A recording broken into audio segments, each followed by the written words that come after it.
Right, I need to qualify what I'm about to say because some of you have not been here before, some of you have not heard any of our series on the reset. So how the heck am I going to do that in 10 seconds? Probably not. Right, I love church. I'm absolutely passionate. If there's one thing I'm passionate about, it's Jesus and it's his church and the kingdom come. It's revival. I've studied it for 20 years, been involved in trying to work out what it is for 20 years, and genuinely haven't been more excited than I am now about, my face might not look it, I'm a bit tired, but in all the things that we've studied, I mean, I've been really researching this for 20 years, and it's finally feel like we've tapped into something that God actually designed, and we're not doing it yet. We're doing it in parts, and many churches are doing it in parts, but what I want to talk about today is on the back of where we've already spoken about what the kingdom is. We've already spoken about revival. We've already spoken about the fact that we're here to bring heaven to earth in our daily lives. We're already here, and we know that we're called to make disciples. So everything I want to talk about today is about something I don't think we really get, and it's whatever this is. It's whatever church is in terms of when we come together. So I'm not talking about you individually, and that's important because we all have our own worlds. And that's one reason that when we were thinking about church planning, God says, I don't want you to do church planning. I want you to plant people. So we want to invest in you where you are, to develop you where you are. But that doesn't mean that this isn't absolutely flipping crucial. And so, is that okay? So everything I'm about to say, because some of you won't like it, I don't think, some of you will wrestle with it a bit, and that's what I want. Don't just dismiss stuff. That's not helpful. Let's put ourselves in a position of, you can disagree, but don't disunite. That's maturity. And so over the next few weeks, what I want to present to you is scriptural principles about a new way of doing communal life that I believe are as much about bringing the kingdom as anything we could possibly have imagined before. And to qualify that, I need to be a bit brutal with where we're at currently. Because in about a month and a half, if you're a partner here, we're asking you to vote on some big changes that are taking place. So probably one of the last votes we do for quite some time, because we want to involve you. That is, we are changing the charity constitution and the working practices of how we operate, making some massive changes because we believe if we keep doing the same things, we'll keep getting the same results. And if we're honest, churches as a whole in the UK, and I'd argue the Western world, it's not really working. I thought it was really interesting that, when lots of people shared the Quiet Revival report about the churches growing, it's getting younger, and I stood up here and I said, it's not right. It's false data. And that was hard to do. It wasn't popular to do. But in fact, that actual report's just been pulled last month for false data. Maybe not for completely the same reasons, but we've got to understand that if we keep doing the same things, nothing's going to change. We're not in revival. There's no quiet revival, but we're desperate to see it. And we've seen pockets of it. We are seeing pockets of it. The Western world is a bit further behind, shall I say, the rest of the world. So that's to qualify what I'm about to say. Is that okay? So we're going to start with the problem and the reason that I am so aggressive with this problem is because unless we know there's a problem, we're not prepared to change. And the change is costly. So if you don't think there's a problem, if I don't make you aware that where we're currently at isn't helping, you won't go, okay, yeah, we should change. You're just going, well, I like it the way it is. I don't care whether you like it the way it is. A lot of this, I quite like it the way it is. But it's not. Jesus' intention isn't this. It's far bigger and far broader. So with further ado, I'll crack on, shall I? Is that okay? I just don't want to get stoned. Today's not the day. Do you know what I mean? There's some days I'm like, okay, that's fine. But today, I just, Tottenham are on the telly later, and I'm hoping we don't get relegated. I believe in miracles. Press the button. Thank you. I would have done that in a second. So we're looking at this. This is church, alternative, innovative community. What the heck does that mean? You're going to hear me refer to something called an AIC. That's because I can't keep saying alternative, innovative community without losing my breath. This is the change, and that we will be voting on it in due course. You see, today in the West, largely, briefly, there's 5 core practical ways, practices of church life. We see a number of them. We have event-style church. This focuses on Sundays. In particular, maybe there's evangelical events. Another one is street preaching. That is on the rise. And you just love it when you go into Worcester and you see people just shouting scriptures at people that they have no idea what they're on about. Sorry. Then you have social gospel churches. Again, this idea that actually all good things within reason, apart from the last one, by the way, and I'm just seeing if you're with me, because this is going to get worse if you're not. Social gospel churches, there's nothing wrong with toddler groups. Amazing. Nothing wrong with food banks. But when that is primarily what we're doing without any impact, it's just social gospel. Where's the power? Where is the presence of Jesus that is changing lives in that circumstance? Then we have church planning. We've already shown you the data on this. Within 5 to 10 years, the vast majority of church plants plateau or start declining. Every denomination in the UK is focused, in our streams, is focused on church planning. It doesn't work. The data clearly tells us this. So again, that is also not the answer. Largely, 80%, you're moving current Christians around. Okay? There's no people and impact with regards to that on a mass scale at all. And the last one is something I've taught about so much, and I believe within reason on this, but I've had to change my tune. It's this 7 mountain influence. It's this idea that we're here to influence and infiltrate current systems of the world. I want to say, again, the data says this doesn't work. We have to rethink how we do and live as a body. So, if it's not about Christianizing the current world, what is this about? Well, I think it's about the AIC. I actually think there's no Christian on the planet who is following Jesus who doesn't want church to work. We all want church to work. In fact, so many people working incredibly hard to try and make it work. So I don't think the heart's wrong. What I'm suggesting is the architecture's wrong. And that is where we need to shift for an AIC. But what does an alternative, innovative community, the thing that we've been looking at probably for several weeks, apart from the little break that you've kindly given me, and I appreciate that. Well, instead of trying to infiltrate and influence current systems, why don't we live a better one? Instead of trying to infiltrate and influence what is currently happening, which is broken, why don't we display a better way to live?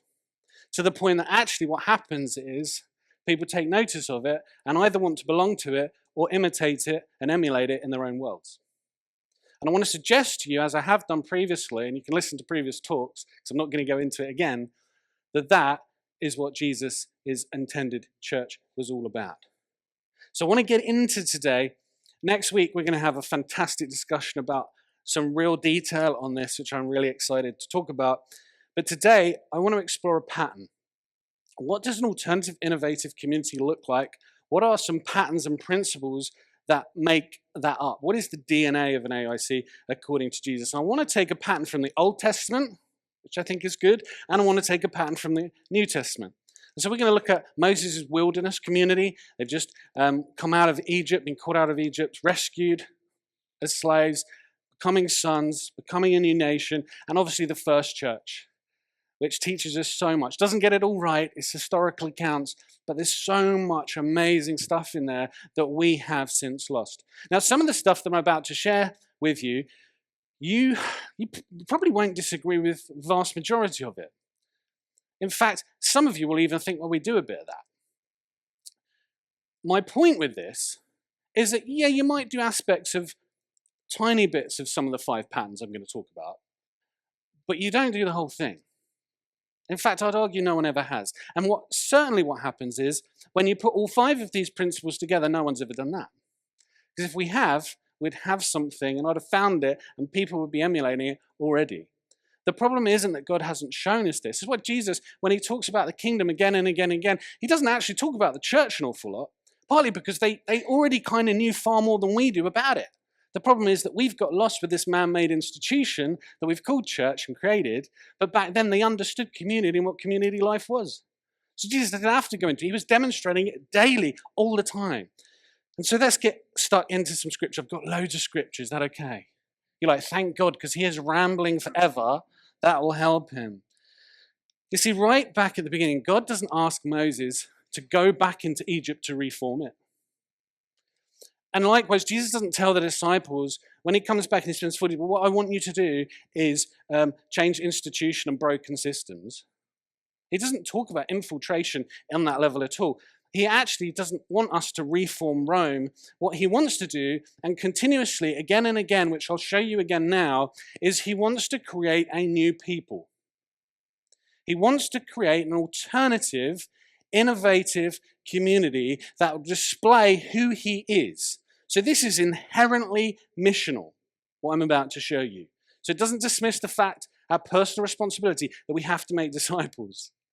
We're here to bring miracles out there, abso-flippin'-lutely. But there's something on this that has bothered us for such a long time. We've spoken in leadership again and again that has to change, and we believe we've found something that can guide us.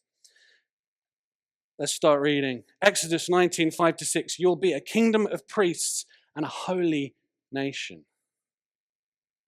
We see it repeated. 1 Peter 2:9. You're a chosen people, a royal priesthood, a holy nation. See, the mantra hasn't shifted. It's fascinating to me that what God is saying again and again is actually what his plan and his purpose is for us is to be such a distinct community that people go, oh, what's that? We're meant to be part of the world, but not in the world, not as the world. So we know this, but we've never really delved into this and practically applied it. So this isn't about geographical location. I'd argue it isn't about a nation. Don't get hung up with me about that. We can discuss that after if you like. It isn't even about ethnicity. And it's certainly not about political allegiance.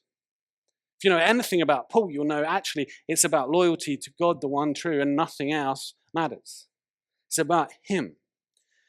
And so there's 5 things that I think we learn from the Old Testament wilderness community of Moses and the first church.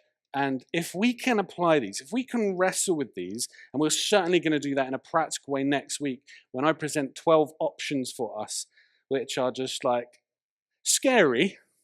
Today, some of the stuff I'm going to say is like, how the heck is this going to work? But that's where a dream starts. If I had all the answers, it wouldn't be God. The first one, and hopefully you go, well, we do that, but we don't. Present-centered. Let me read some scriptures. We know we're called Eden. Eden, God walked with the people in the garden. Then we have Numbers 2:2. The people of Israel shall camp, each by his own standard, with the banners of their fathers' houses.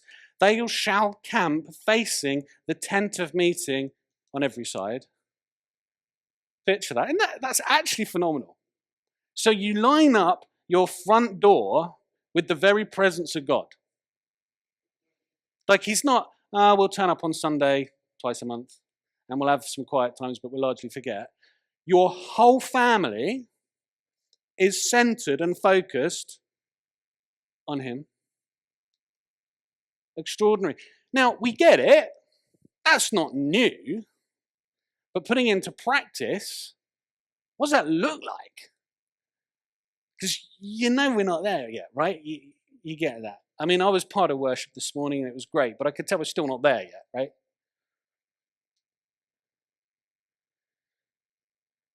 Acts 2:42, they devoted themselves to prayer. I mean, there's so many New Testament verses where they are obsessed with the presence of God. I mean, you wait so long for the presence of God. You meet together, you're praying, you're in stillness, you're declaring, you're listening, you're gathering together around the presence of God. And so what's happened, I think, and this is where, give me a bit of slack. Don't hear what I'm not saying. I haven't got a lot of time to qualify what I'm about to say this morning at all, so give me some grace. But I think what we've tended to do with church life is, well, we're very Sunday-centric, which I think is a problem, but I think Sundays are important, massively. But actually what needs to take place is, I think because we're not used to the presence of God, we're not used to understanding what that feels like or how to encounter him, and I'll hold my hands up, we've got to do a better job at doing that and experiencing that. What happens is we fill it with other things. So we fill it with man-made tradition. We fill it with rituals and routine. And actually, bar late, probably since the 90s, we've started, and it's getting more and more intense. We're trying to entertain people. Because if people aren't entertained, they don't come back. We've lost something about just going, you know what, if God doesn't turn up, that's a bad Sunday. If we're not engaging with the presence, doesn't matter how good the preacher is, doesn't matter how great the band is, we notice we lost something. So there's been weeks here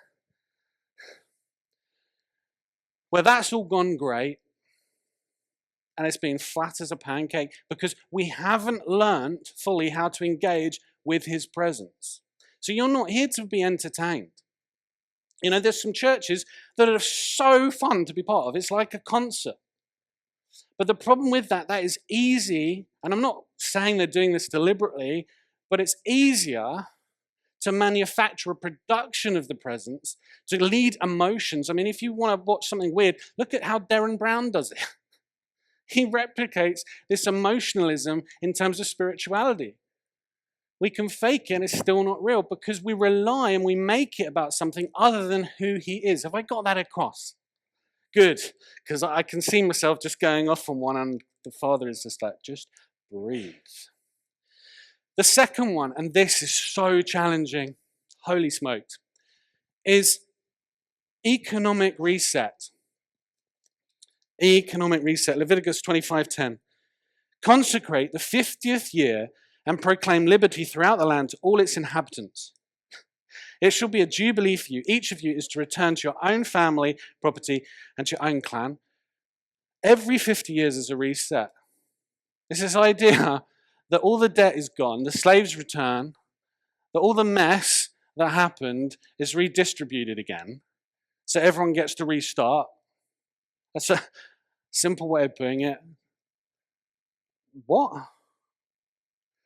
Well, I won't ask you. You know if you're in debt. Vast majority of people are in some kind of debt, right?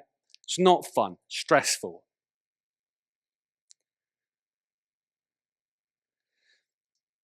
Everyone gets to start over. So there's this idea that there's no hoarding, but everyone is provided for. We see this again and again and again. In the New Testament, it's crazy. They sold property and possessions to give to anyone who had need, Acts 2:45. So this isn't charity on the side. This is a whole new reordered economy.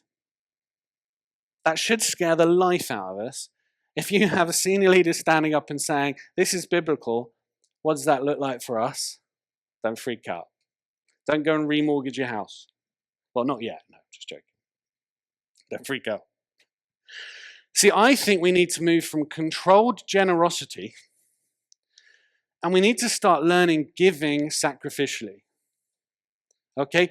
And for me, that's relinquished giving. Something God's been challenging me and Vic about a little bit is relinquished giving. That means we are not in control of how our distributed wealth is spent. So we give without any control on what that is. That's part of the reason that we tithe. We've got a mortgage to pay. We lose money every month. It's not great. We'll talk to you about that. But we rely on part of that here. But actually, there's a say, actually, you have to, when you tithe, you have to put that with the trustees and the leadership and say, right, we're going to trust that they're going to build whatever this is we're about to look at, and there'll be funds, and we're going to pour into that. But you might not have any say on how that happens. Now, we're going to tell you what it's spent on, obviously, but it's just a principle of you trust God with an economy. And the idea here is, and something we need to fix, and I'll share on this next week, is I don't want anyone who's a part of this community to be in lack.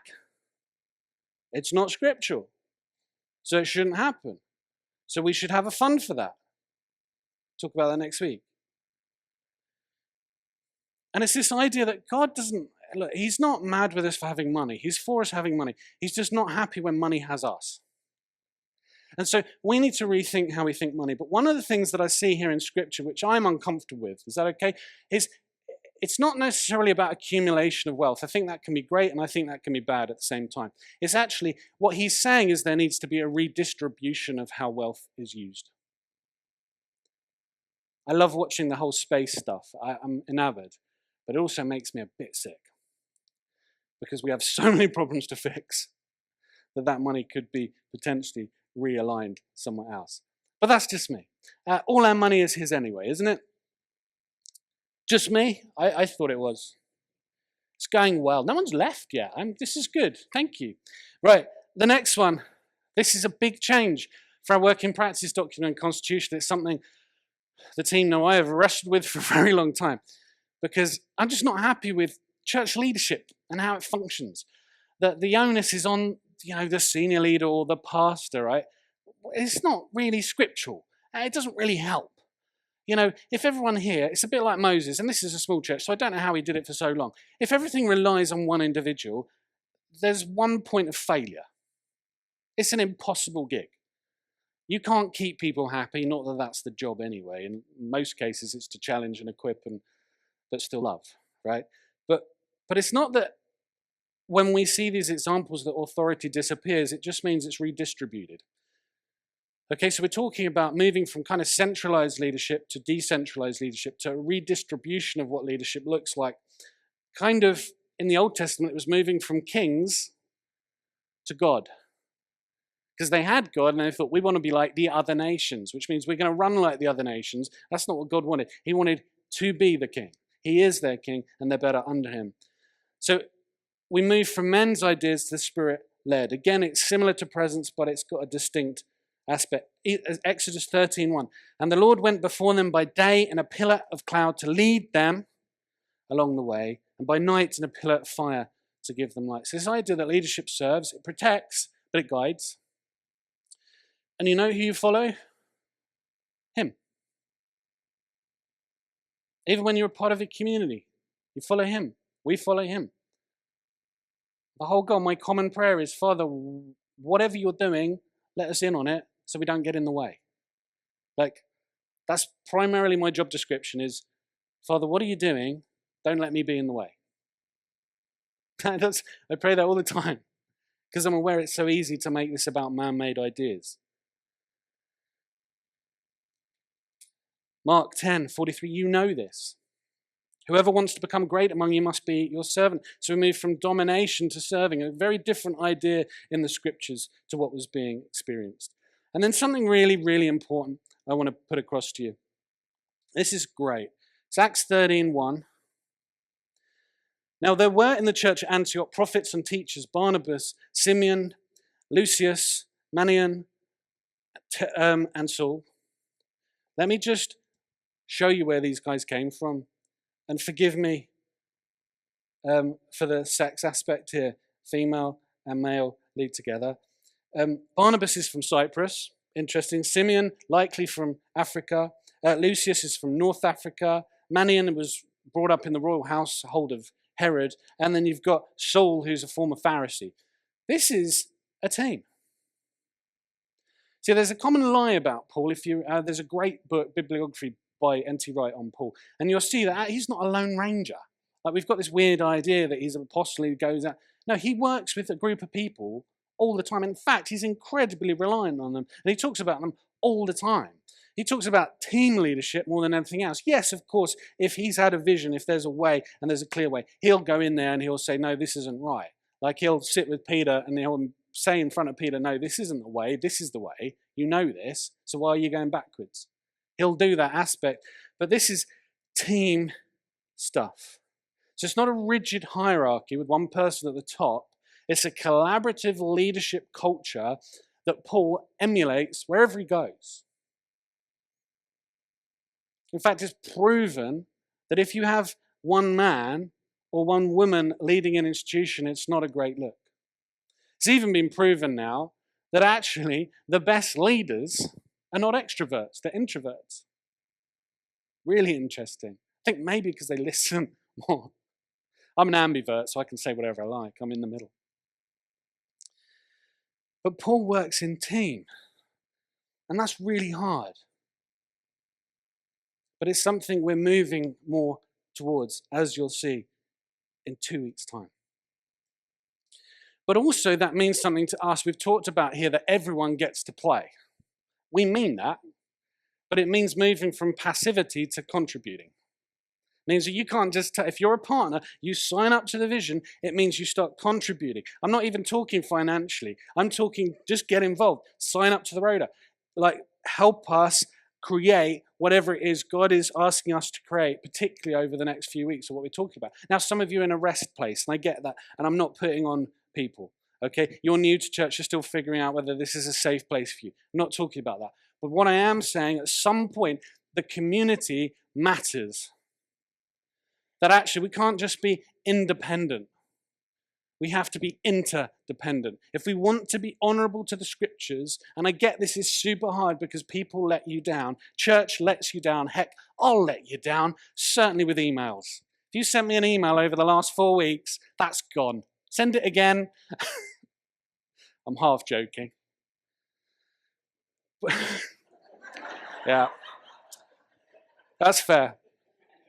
But what I love was I made a call, just give you an example of how we operate here, because it needs trust and it needs vulnerability.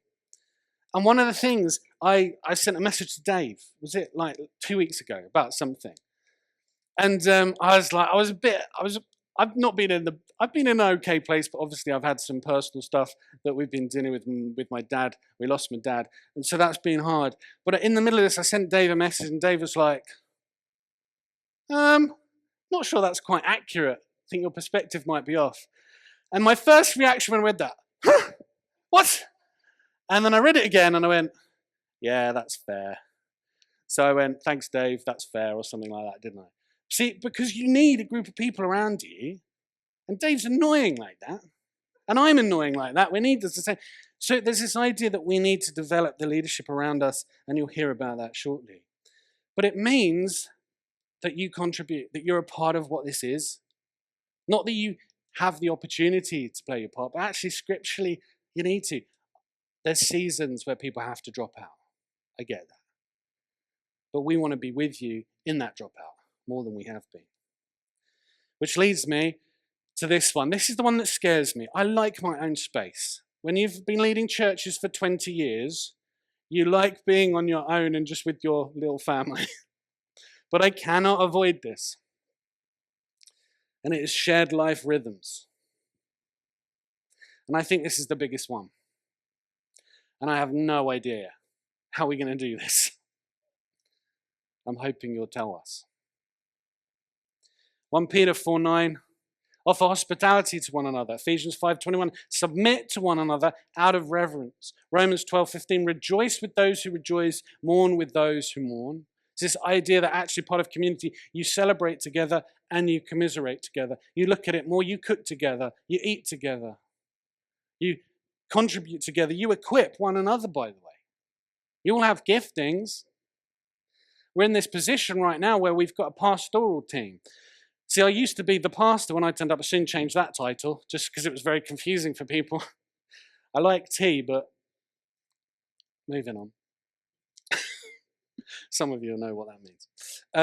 But it's this idea, actually, what we've done is we've taken the burden pastorally by and large off me, and now we just put it on a team. But what that's done, and it's not helpful, is we've actually said there's now a pastoral team for you to go to with your issues, which means you feel like if you've got an issue, you're there to be managed and looked after, which is false.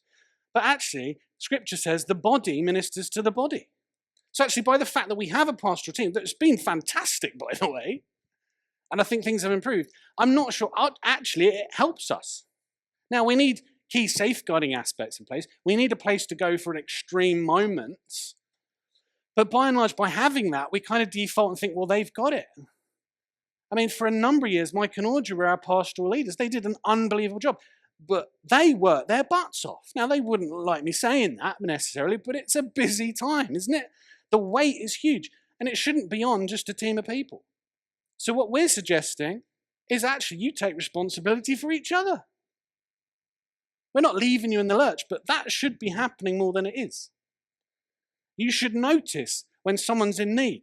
Someone needs prayer. And some of you are amazing at that. And some of you are just absolute.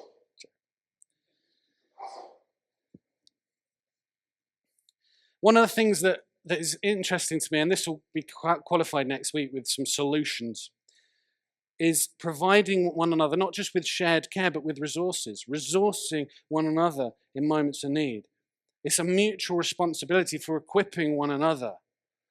And one of the things that we find, and I've noticed even in our church, is that, it's natural to bond with certain people, particularly those of our own age maybe, but actually in Scripture, we move from cliques to multi-generational bonding.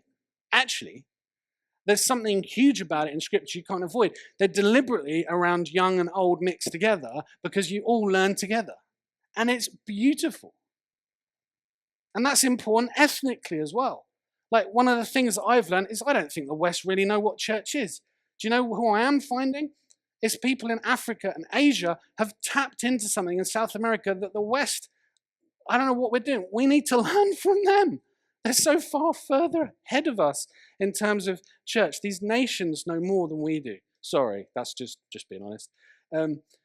We need to learn. And then there's something within this kind of moving from thinking individually to communally that, again, I think we find really, really hard. And I think the world really finds hard. And it's the Sabbath. Exodus 28, remember the Sabbath day by keeping it holy.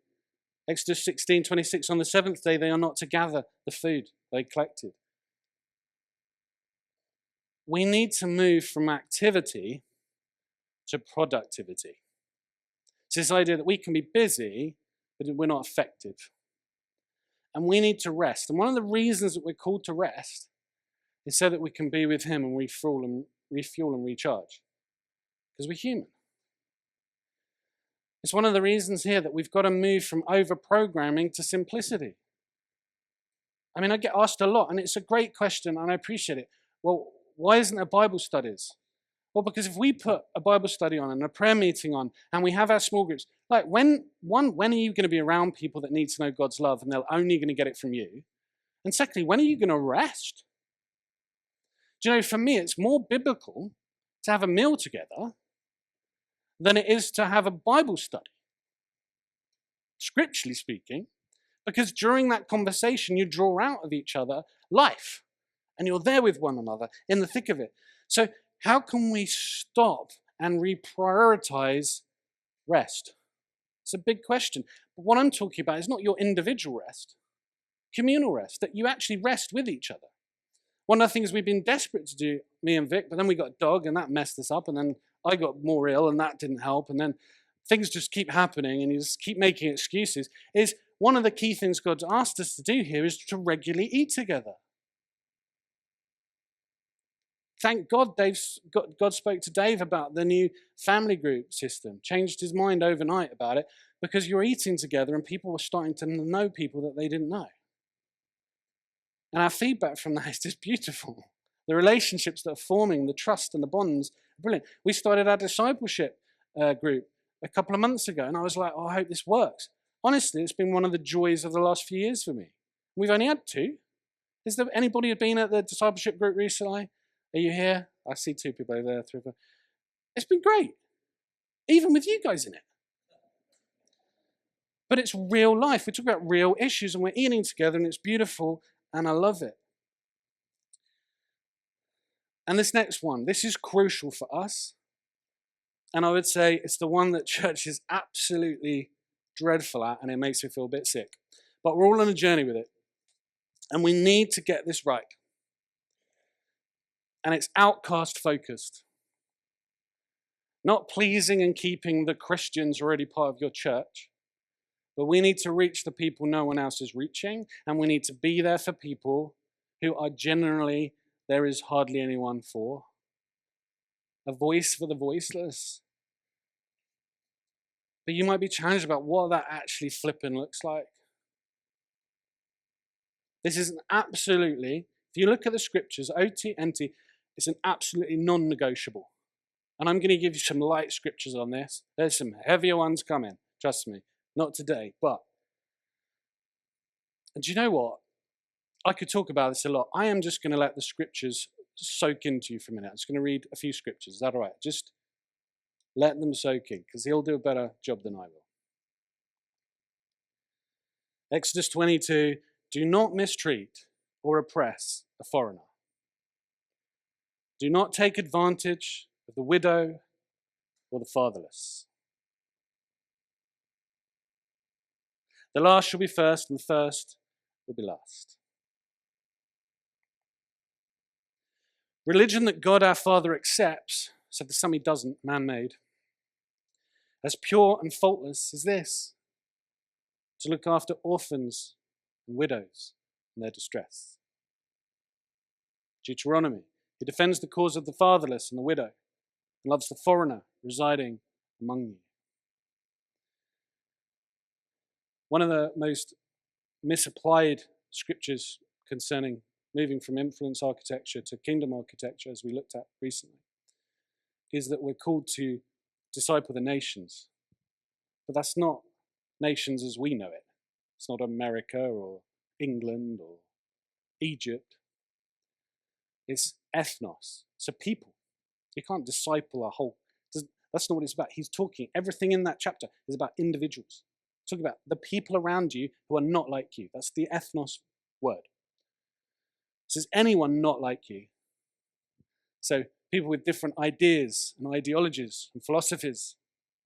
We always say here that we want to build a church where you disagree, but we disagree, but we don't disunite. If it's a healthy church, there's constantly healthy conflict. And that is, you're with each other, you support one another. You keep the main thing. Let's love God and love people. Really, the rest of it? But we're not great at those two things. I mean, I struggle to love my dog. It just keeps barking, man. It's okay, Walter. It's okay. Stop drilling. It's okay, Walter. Enough about me. One of the things that I've tried to get my head around on this subject, and some of you will know some of the journey I've been on with various things, which we'll get to at some point, but I think there's a part of this we don't get because we are comfortable in our middle class kind of ways. We're too comfortable, we're too content, and we don't want to change. We resist change. And I think part of the reason for that is that when it comes to the wilderness community of Moses, is their memory shapes their morality. And what I mean by that is that they remember what it's like to be a foreigner. They know, because their story is generation to generation, they know what it is to be an outcast. They know what it is to be a slave. They know what it is to be abused. They know what it is to be hit. This is real to them. The problem for most of the people in the UK who go to church, I always say it looks like a flipping middle-class picnic in here. I'm glad that's gradually, hopefully changing. But we know this journey for them.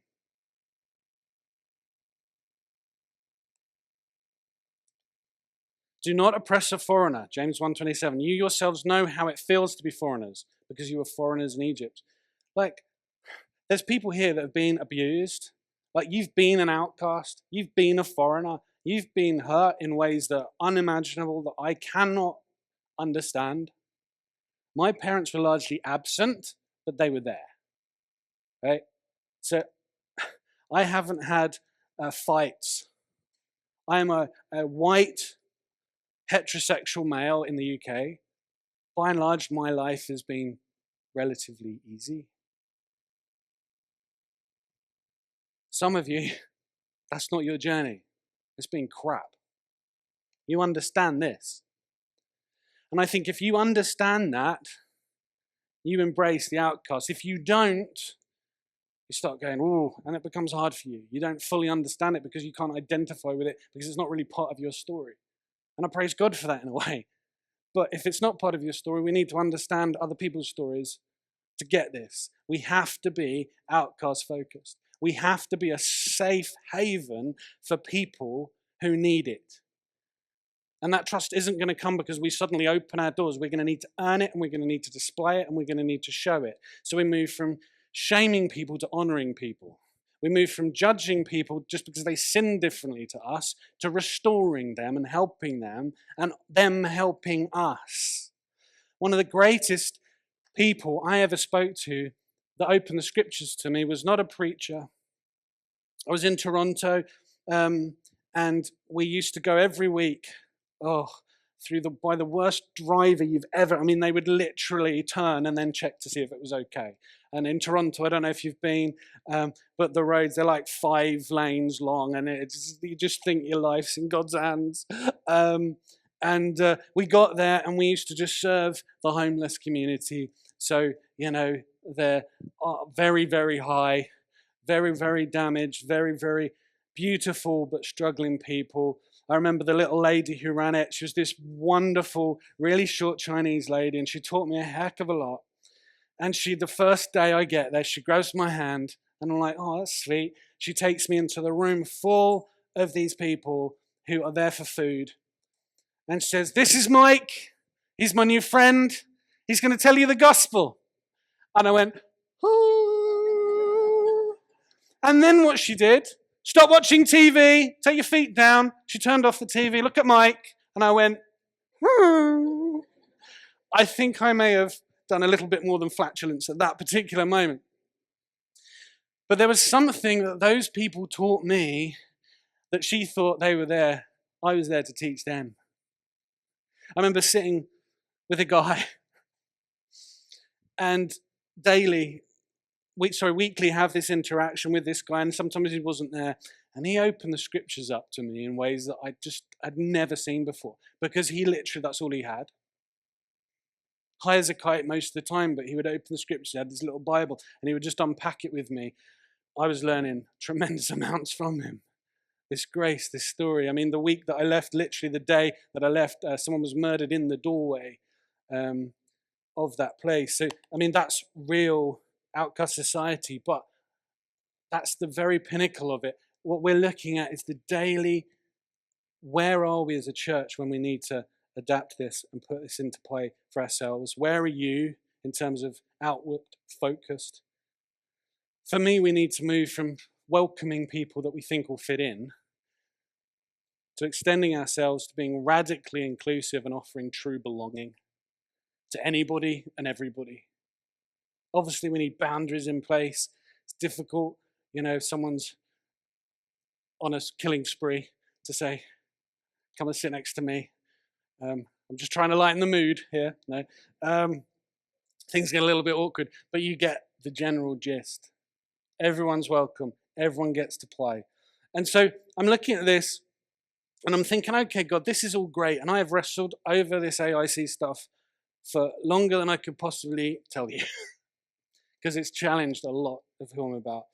And the question is, okay, we've looked at the pattern. There's 5 things there. They're all good things. I wouldn't say they're outrageously outlandish, but if we're really honest, we're not really doing them. We're doing aspects of some of them, but not really. My question was, God, this is great. How does this work? Like, if we're going to move forward, does this actually make a difference? Like, how do we know for sure?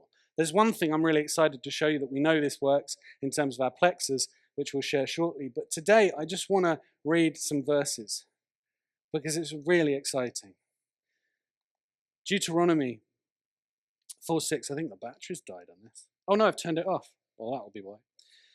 This is the impact of an AIC. Deuteronomy 4:6. Keep them and do them, his commands, for that will be your wisdom and your understanding in the sight of the peoples, who will say.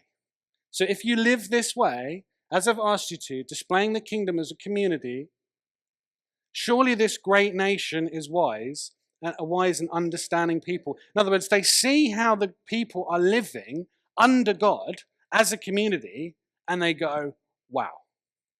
Let's keep reading. Acts 4:34. That's wrong. I'm sure that's wrong. Oh well, I've just typed it up. That doesn't say that. It should say, there were no needy persons among them. Pause, think about that.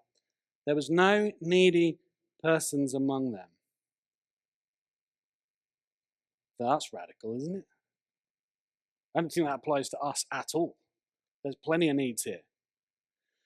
Not reduced need, not supporting those in need.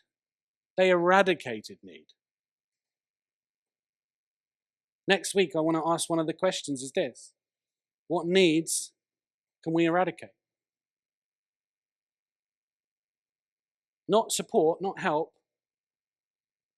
I'm talking way bigger than that. I'm talking about we get rid of it completely. Because that's the kind of creation, Holy Spirit initiative that I think the church is lacking. So there's some great ministries being started, but the need's still there. And when that ministry finishes, the need's still there.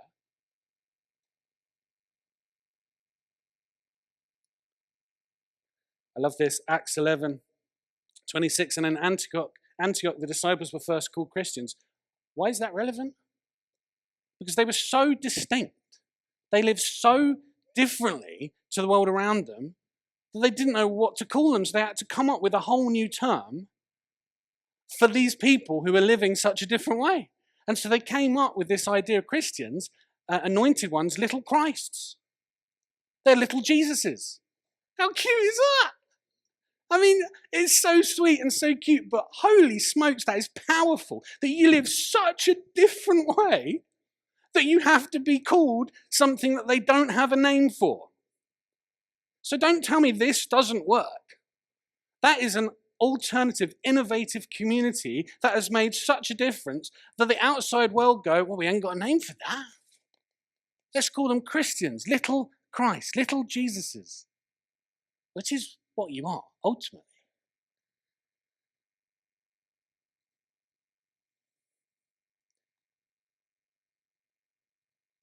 Acts 2:44, I'm nearly done, don't panic. All the believers were together and had everything in common.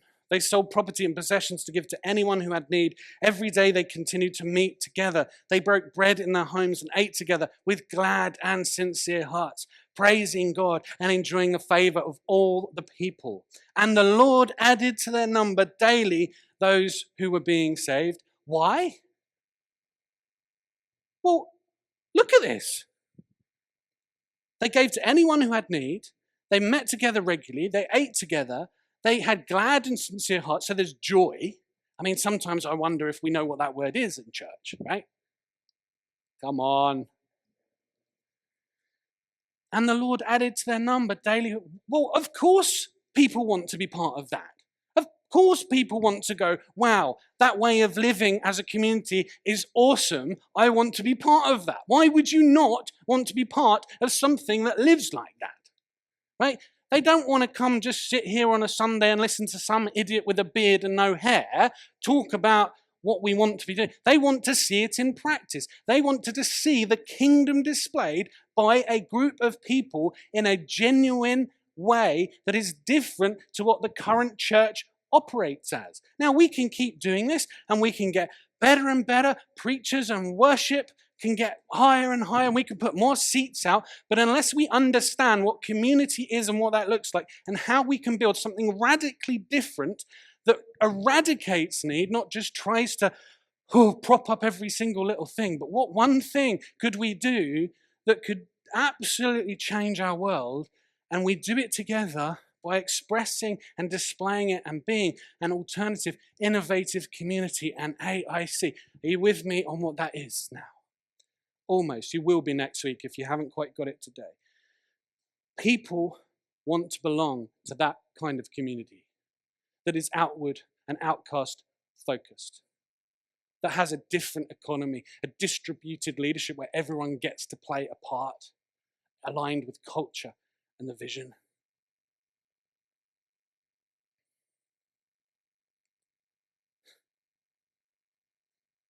Live such good lives, 1 Peter 2, among the pagans that, and this is great, that they may see your good deeds and glorify God. So that, have you read that? Or did you hear that? Because you should be off your seat. Wow.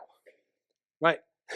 They see how church, an alternative, innovative community lives to the point that they don't follow Jesus, but they praise Jesus because of how that community functions and displays the goodness of who that God is. Holy smokes. I have never been part of a church where I've heard that. But that is the flipping standard. So no more playing church, No more, oh, it's about Sundays and bums on seats and we want to grow as a church. No, we want to grow as a community. We want everyone to play a part. We want to move forward as an alternative, innovative community where we distribute and we display the stuff that we've just looked at. And it's going to be intense, actually, and it's going to be complicated. And this isn't, oh, just do whatever Mike tells you to do. I don't have the answers. I'm going to share next week some real possibilities of what this could look like and how this could play out. But there is no AIC for dummies. There's hundreds and thousands of books written about church. And I have Googled and researched and prayed, and there is no church doing all of this stuff together, which is nuts. There's churches doing bits of this. In fact, there's churches that are doing a lot of this, but it's insular, and they're not making any impact around it because they're so hidden that they actually aren't really doing anything with it. But for most of us, we're obsessed with the stuff I looked at earlier. So, okay, it may not be happening, but maybe it is time that we became a church like that. A church that disrupts the dynamics of power, that reshapes moral compasses, exposes broken worldly systems, and rather than trying to change them, creates a whole new way of doing it in the first place that aligns with the kingdom. That's our journey. That's what we're looking at. Next week, I'll talk about options. But I hope that God is stirring your heart for a new way of being together. And so I want you to think this week, well, how does that affect me practically? What does that look like? What do I need to change my idea of in terms of, because we're pressing you in terms of coaching and equipping you in terms of your individual making disciples. You'll hear a couple more talks about that and fixing evangelism, we call it, where are we now? In May, I'll be talking about that. But over these next few weeks, as we look to shape and reshape how church functions and how it's set up, can you think with us? Can you give us solutions? Because this isn't about Mike and Dave and the team telling us what we should do and how we should get there. This is us as a community having input. Okay, if we're going to do this, how does this work? That's the question. Not how do we grow, not how do we influence, but who is God calling us to become? What is he calling us to become as a community?